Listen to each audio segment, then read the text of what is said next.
You were on the Indianapolis? What happened? Japanese submarine slammed 2 torpedoes into our side, Chief. He was coming back from the island of Tinian to Leyte. Just delivered the bomb, the Hiroshima bomb. 1,100 men went into the water. The vessel went down in 12 minutes. Didn't see the first shark for about half an hour. Tiger, 13-footer. You know that when you're in the water, Chief? You tell by looking from the dorsal to the tail. What we didn't know was our bomb mission had been so secret, no distress signal had been sent.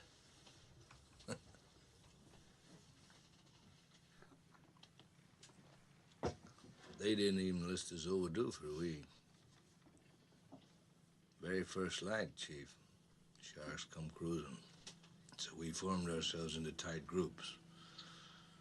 It's kind of like old squares in a battle, like you see in a calendar, like the Battle of Waterloo, and the idea was, shark comes to the nearest man, that man he starts pounding and hollering and screaming. Sometimes the shark would go away.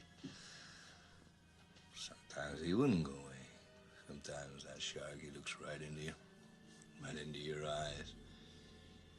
You know the thing about a shark, he's got lifeless eyes, black eyes, like a doll's eyes.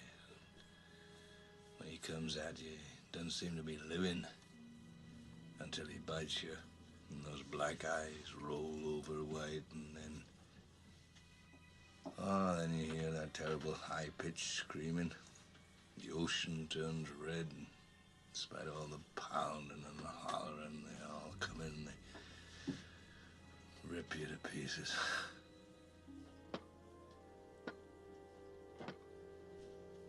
By the end of that first dawn, lost 100 men. I don't know how many sharks, maybe 1,000. I don't know how many men. They average 6 an hour. On Thursday morning, Chief, I bumped into a friend of mine, Herbie Robinson from Cleveland. Baseball player, bosun's mate. I thought he was asleep. Reached over to wake him up. Bobbed up and down in the water. It was like a kind of top. Upended. Well, he'd been bitten in half below the waist. Noon the 5th day, Mr. Hooper, Lockheed Ventura saw us. He swung in low and he saw us. He was a young pilot, a lot younger than Mr. Hooper anyway. He saw us and he come in low, and 3 hours later, a big fat PBY comes down and started to pick us up. That was the time I was most frightened, waiting for my turn. I'll never put on a life jacket again. So 1,100 men went in the war. 316 men come out. The sharks took the rest, June the 29th, 1945.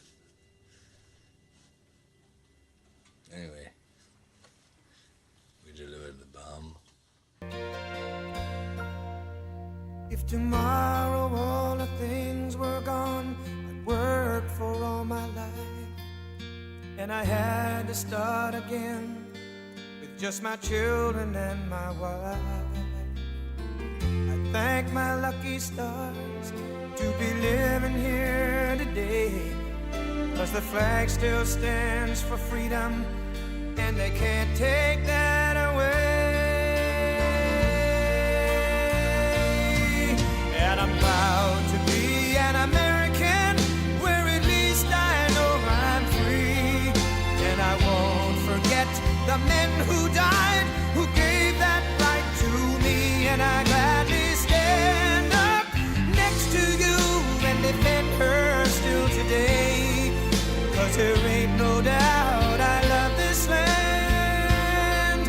God bless the USA.